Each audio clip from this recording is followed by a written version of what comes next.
Bonsoir tout le monde. Chose promise, chose due, on se retrouve donc pour une nouvelle vidéo et on va parler de Dario Argento avec une double dose.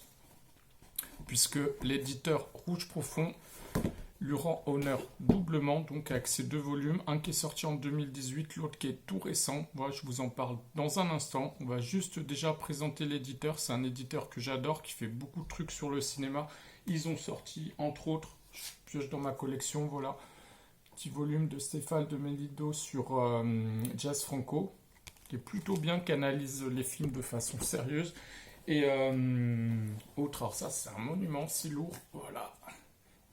Minuit Fantastique, réédition de l'ancien magazine dans un format super chouette. Bon, voilà, ça coûte une blinde, hein, c'est à peu près 60 € le volume. Ils ont déjà édité les 3 premiers. Tu t'achètes ça, tu te fais plaisir. Et après, bah, tu portes des chaussures trouées. Voilà, moi le truc que j'ai trouvé pour me payer ça, c'est je vends des morceaux de foie. Le foie, ça se régénère. Donc je vends des morceaux, j'attends que ça repousse et je suis prêt pour redonner un morceau, le revendre pour le suivant. Voilà. Non, franchement, ils font un super boulot. C'est vraiment super chouette. Il est luxueux. Voilà. Vraiment, c'est la réédition des vieux magazines, remis en page, corrigé, mis en valeur. Enfin, vraiment, c'est super comme truc. Voilà. Donc, peut-être pour ceux qui ne connaissent pas, on va présenter Dario Argento. Dario Argento, c'est Dieu, voilà, pour moi. Tout simplement parce qu'il a sorti ça, Suspiria, un de mes films favoris. J'en ai parlé rapidement sur mon Facebook parce que c'est une grosse source d'influence de Seul le soir, mon roman. Hein, c'était le moment pub, je ne pouvais pas vous épargner ça, voilà. Donc achetez-le, il est très très bien, je suis tout à fait objectif quand je dis ça, c'est le meilleur livre que j'ai lu, vraiment. Donc Dario Argento, voilà, il a sorti Suspiria. Alors Suspiria, je ne vais pas en parler des heures, je pourrais, mais je vais laisser la parole à des gens qui en ont parlé mieux que moi, qui l'ont très bien résumé. On va faire court comme ça. Voilà, c'est dans le hors-série de Mad Movies, le guide des films à voir avant de mourir. Donc des 300 films, voilà. Donc il a été sélectionné. Ça aurait été grave s'il n'avait pas été sélectionné. D'ailleurs, j'ai mis mon petit post-it.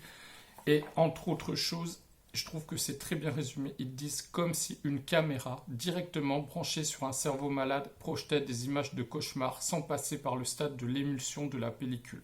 Voilà, quand vous regardez Suspiria, enfin moi en tout cas je le prends comme ça, on a l'impression d'être connecté à un cerveau qui est en train de faire un cauchemar. Voilà, c'est un truc de dingue. On a l'impression de voir Alice au pays des merveilles, version psychédélique, LSD et version horrifique. Voilà. Donc, un super film voilà, qui a eu un impact, je pense, sur plein de gens, avec une musique des Gobelins absolument terrible. On pourrait parler des Gobelins pareil hein, pendant des heures. Voilà, vraiment un groupe, si vous ne connaissez pas, je vous conseille de vous pencher sur leur discographie. Autre film notoire de Dario Argento, je pense, voilà, je vous présente juste, je pense, ses meilleurs films. Celui-ci avec le titre pourri en français, Les frissons de l'angoisse. L'original, c'était Profondo Rosso.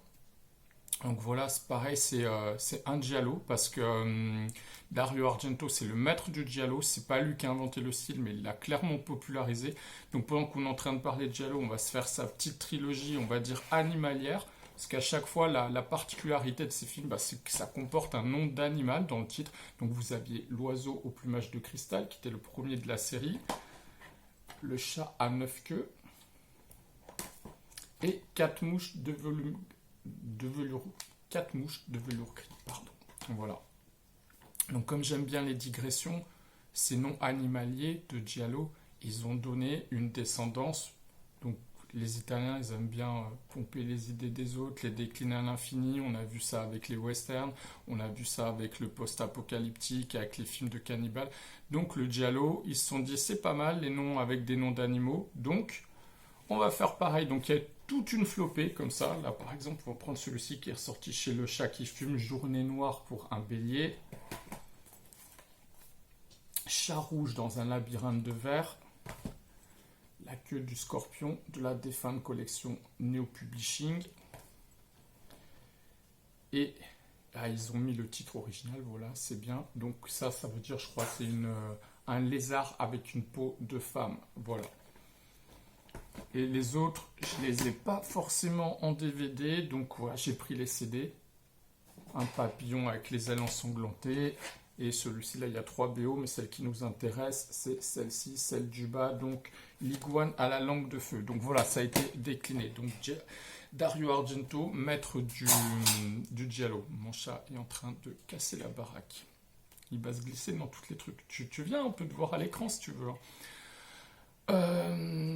Autre monument du maître, Inferno, voilà, dans la collection Les Inoubliables, est ressorti récemment sur ESC, voilà, en Blu-ray. Donc là, pareil, ça a été une bonne source d'inspiration pour moi. Dans ce Le Soir, j'en parlerai, je ferai un petit article dessus. Il y a une scène aquatique, le héros de mon bouquin, enfin héros, entre guillemets, un protagoniste plutôt, on va dire, le protagoniste principal de mon histoire, Claude Horst, fait régulièrement des cauchemars. Donc il y en a un qui est très aquatique. Et là, dans ce film, Inferno, il y a une scène aquatique, mais vraiment de folie. Si vous ne l'avez jamais vu, je vous conseille vraiment de le découvrir. Voilà, c'est un des points forts du film. C'est un des points, voilà, que je trouve le plus notoire dans ce film. Donc voilà, je crois qu'on a fait à peu près le tour pour la présentation du réalisateur Dario Argento, qu'on peut qualifier sans exagérer de maître de la peur et du frisson, et de s'attaquer donc à ces 2 livres. Alors celui-ci, je vais en parler très très vite. Ça s'appelle Peur. Voilà, c'est un bon petit pavé. 25 euros, je dis les prix, parce qu'on ne dit jamais les prix, on croit toujours que c'est cool, que ça tombe du ciel, non, 25 euros quand même, voilà. Mais franchement, ça les vaut. Si vous êtes un inconditionnel de Dario Argento, voilà, c'est achat, on va dire, quasi indispensable. On s'en fout, si vous n'avez pas les moyens, vous mangerez des pâtes ou vous ferez la manche, je sais pas, j'en sais rien. Bon, bref. C'est toujours les mecs qui disent c'est un achat indispensable. À la fin du mois, c'est pas eux qui finissent le mois, qui disent non à leur gosse, non, le Père Noël il va pas passer du coup parce que papa il s'est fait plaisir, tu vois. Enfin bon, voilà. Donc achat indispensable dans la mesure de vos moyens. Donc autobiographie de Dario Argento où il raconte ses souvenirs, ça remonte à l'enfance. Le fait qu'il évoluait dès l'enfance dans le milieu du cinéma, ses peurs, ses passions pour Edgar Allan Poe. Il y a la construction de tous ces films, sa rencontre avec les gobelins, la façon dont il travaille, dont il conçoit les idées, son côté quasi obsessionnel, il s'enferme dans une baraque, il reste pendant je sais pas combien de temps. Je l'ai lu il y a un petit moment, donc je vais pas être, j'ai pas beaucoup préparé le truc, mais je veux dire, il est juste bien, quoi. Voilà, on rentre vraiment dans le cerveau du maître, c'est très très bien écrit, c'est vraiment, c'est bien foutu, on pénètre dans les rouages de la création. Si vous-même vous créez des trucs ou que vous êtes fan, voilà, de Dario Argento, que vous avez envie de comprendre un petit peu plus comment il fonctionne, que ce soit l'homme ou l'artiste, bah voilà, c'est super. Donc j'ai pas envie d'en parler pendant 3 plombes, je trouve juste voilà, que c'est bien. On va s'attarder sur celui qui fait un petit peu plus d'actualité et qui sera à mon sens un peu plus controversé. Voilà, Aurore. Donc là, Aurore, on n'est plus dans le registre de l'autobiographie, on est dans le registre de la fiction.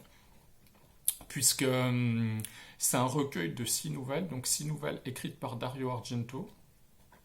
Donc quand j'ai vu ça, moi j'ai sauté de joie. Je me suis dit, ouais, on va retrouver Dario Argento, créatif et tout, illimité, dans un média qui est, on va dire, plus facile de faire une œuvre aboutie et...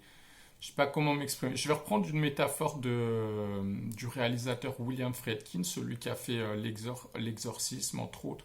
Je dis l'exorcisme, bon, vous choisissez, vous cochez la bonne solution. French Connection, et puis The Sorcerer pour citer ses œuvres les plus, celles de meilleure qualité, quoi, voilà. Et donc Friedkin, dans une interview, je crois que c'était dans les bonus justement de The Sorcerer, où il est interrogé par le réalisateur danois que j'aime beaucoup, un nom que j'ai jamais réussi à prononcer, RFN. Donc là aussi, vous voyez de qui je veux parler. Voilà. Donc l'interview, elle est très intéressante et à un moment, il compare le fait d'écrire un roman, par exemple, avec le fait de réaliser. Si mes souvenirs sont bons, après moi, à chaque fois, je retranscris les trucs un peu avec ma version. Bon, voilà, ça vaut ce que ça vaut. Donc il compare le fait d'écrire un roman avec le fait de réaliser un film. Alors écrire un roman, il dit en gros, vous foutez devant un clavier, vous prenez un crayon, un papier, puis vous écrivez l'histoire, puis en gros vous êtes maître du processus créatif de A jusqu'à Z, quoi. Vous pouvez maîtriser le produit fini. Moi par exemple, je suis un pauvre clampin, j'ai pris mon ordinateur, j'ai écrit l'histoire, enfin je l'ai pensé, je l'ai écrit, je l'ai publié, voilà, j'ai fait tout de A à Z, je veux dire même la couverture, tout ça. Donc c'est tout à fait possible, il n'y a personne qui va venir interférer, sauf votre chat qui va vous emmerder, vos gosses qui vont vous traîner dans les pattes. Bref, voilà, les aléas de la vie, quoi. Donc vous composez avec vous-même, avec votre propre paresse, votre créativité, et vous arrivez à faire quelque chose de relativement abouti. Pour le cinéma, c'est pas la même chose. C'est Friedkin, il compare ça à déplacer, à promener un stylo qui pèserait des tonnes, parce qu'il y a toute une équipe, il y a tout un moyen, toutes sortes de moyens autour de vous, de techniciens, il y a le producteur, il y a un délai de tournage, enfin voilà, il y a plein d'impératifs, donc c'est beaucoup plus compliqué. Donc voilà, je vais en revenir à Dario Argento. Donc là, on se dit, Dario Argento, quand même, il a tourné des films, c'est un processus complexe, tout. Donc là, c'est cool. Il s'est assis devant son clavier, où il a écrit à la main. On l'imagine plutôt old school. Non, il écrit au clavier, où il a une machine à écrire. Voilà. Donc là, ça va être nos limites. Et tout ce qui va sortir de son esprit, on va y avoir droit. Pas de limitation de budget, d'effets spéciaux et tout. Donc voilà. Beaucoup d'enthousiasme quand on prend ce livre. La première nouvelle, elle m'a pas déçu du tout parce qu'on retrouve déjà Dario Argento dedans, se met en scène dans cette histoire. Donc déjà, on retrouve un peu le Dario Argento de Peur et on a un côté mi-autobiographique, mi-fiction. Voilà. Où il fait un repérage dans un musée à Florence. Donc c'est vraiment bien. Ça fait écho à son film Le syndrome de Stendhal. Où les gens, ils sont. Enfin, l'héroïne qui est jouée par sa fille, Asia Argento, elle est bouleversée à chaque fois qu'elle voit une image. Voilà, ça s'inspire apparemment d'un vrai syndrome psychologique, psychanalytique. Bon, cocher aussi la bonne case. Voilà. Donc là, vraiment, la première, elle est très très bien. La deuxième, après, ça se passe d'un mec, un Italo-américain qui est en Italie, je sais plus dans quelle ville, peut-être à Rome, hein, je ne vais pas dire de bêtises, il travaille dans une bibliothèque sur je ne sais plus quel sujet. Il y a une histoire de téléphone échangé, il se fait tirer dessus. Bon, on est plus dans une ambiance thriller, un truc comme ça, avec peut-être des éléments fantastiques, on ne sait pas trop. Bon, franchement, j'ai pas super accroché à celui-ci. Après, je tourne les pages en même temps, j'ai pas fait mon boulot. Ouais, il y a une visite aussi d'une baraque où il se passe des phénomènes étranges. Ça se passe pas, c'est pas trop mal ça. Il y a les oubliettes de Merano, moi que j'ai beaucoup aimé, les oubliettes de Merano. C'est un gamin, alors suite à je sais plus quel événement, il va chez une nourrice allemande. Enfin, la nourrice, je crois que son père, si mes souvenirs sont bons. Et elle est bien flippante, c'est assez malsain, où elle le fait dormir avec lui. Il y a une histoire, je ne vais pas trop divulguer l'histoire, voilà, mais il y a un petit peu de sexe satanique, de trucs bizarres comme ça, voilà.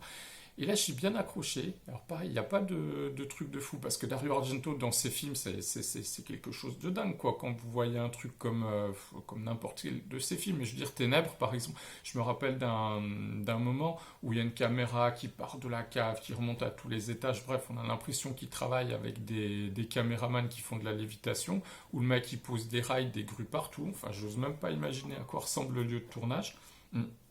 Donc là, au final, on est déçu parce que dans le bouquin, il se lâche pas du tout. Il y a pas toute cette démesure, voilà, je trouve. Il y a les sensations qui sont bien rendues dans la première nouvelle, par exemple. Dans celle-ci, là, de Merano, hein, on va dire. C'est les oubliettes, je crois. Donc ça, voilà, c'est pas mal du tout. Et après, donc l'avant-dernière, ça parle de Gilles de Rais. Donc Gilles de Rais, qui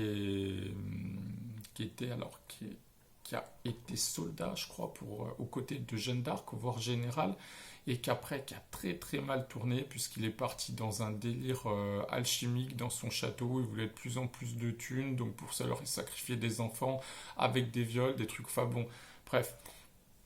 Donc là, Dario Argento, il s'attarde sur ce personnage. Ça, c'est pas très inédit, parce qu'il y a quand même eu pas mal de trucs qui ont été écrits sur cette figure historique emblématique et assez flippante.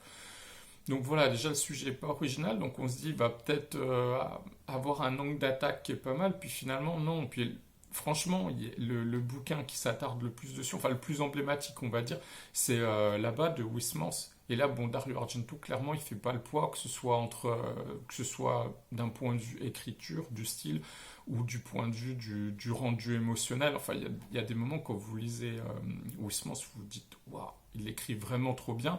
Et il y a des moments où vous êtes en transe, quoi. Il y a certaines scènes où, en particulier, il y a un chapitre où il s'attarde vraiment sur Gilles de Rais. Voilà, Dario Argento, clairement, il fait pas le poids, donc là, c'est plutôt une déception. Le sujet était intéressant, on se dit, traité par Dario Argento, voilà, ça doit être pas mal. Bah, c'est au final assez décevant, je dois dire. Et la dernière, alors la dernière, je l'ai pas trop aimé. Pareil, c'est un mélange d'attentats, donc de terrorisme, avec prise d'otage, avec sa flingue dans tous les sens. Donc déjà, bah, ça m'a pas fait kiffer les attentats, ça fait flipper. Il y en a eu en France récemment, tout. Donc je pense qu'il rend pas trop mal le truc quand même, hein. Le côté attentat, il le narre bien. On va lui rendre honneur là-dessus. J'ai pas assisté à d'attentats en vrai. J'espère que voilà, ça va continuer comme ça. Mais voilà, j'ai l'impression qu'il fait ça pas trop mal. Et après, il mêle ça avec des figures démoniaques, d'iguanes qui habitent, ou dragons de Komodo, plutôt dragons de Komodo, qui habitent dans l'île, qui s'en mêlent un peu. Donc on a un peu l'impression d'être dans un truc qui mêle différents styles. Donc cette attaque terroriste, là, on pourrait voir dans un vieux film de Chuck Norris, sans Chuck Norris. Et ces dragons de Komodo, iguanes, cochez la case que vous voulez aussi. Donc qui font penser à des films, je crois qu'on appelait d'attaque animalière, hein, les trucs dents de la mer, après c'est chiens méchants, crocodiles méchants, tout. Donc j'ai pas reconnu le style de Dario Argento et ça m'a pas, voilà, ça m'a pas convaincu. Donc le bilan de tout ça, bah, c'est franchement, je vais vous dire que je suis mitigé, mais si c'était à refaire, bah, je l'achèterais et je le lirais parce que je me vois pas passer à côté d'un truc comme ça de Dario Argento. Mais au final, voilà, je trouve que c'est plutôt moyen et il y a des gens certainement moins connus que lui qui maîtrisent mieux le format court comme ça qu'est la nouvelle avec des chutes qui sont pas mal. Moi, je veux dire, par exemple, j'ai lu là au cours de l'année dernière, pas au cours de cette année, je crois, le Gagestesia, un truc comme ça, hein, de Guy Kermen, Zaroff de la collection Trash, avec des chutes qui sont beaucoup plus vertigineuses que celles de Dario Argento. Là. Dedans, Zaroff, voilà, il maîtrise vraiment des chutes à chaque fois, vous dites waouh à la fin. Tandis que là, Dario Argento, une ou deux fois, il essaye et c'est plus, ça fait un peu pétard mouillé, quoi. Voilà. J'avais beaucoup aimé aussi Henri B de l'autre côté du miroir, qui a fait aussi. Alors lui, les chutes sont peut-être moins, voilà, moins percutantes, c'est pas le but, mais il vous emmène aussi dans un univers onirique, à chaque fois une ambiance particulière, voilà. Donc voilà, avis mitigé sur ce Aurore. Donc s'il y en a vraiment qu'un à retenir, pour moi c'est peur. Si vous avez plus de moyens pour Noël, que vous avez été particulièrement sage, bah, vous prenez les deux, surtout si vous êtes fan de Dario Argento. Voilà. Quoi dire d'autre? Bah, pas grand chose, on se retrouve bientôt pour une autre vidéo. Voilà, j'espère que ça vous a plu. À bientôt, bonne soirée.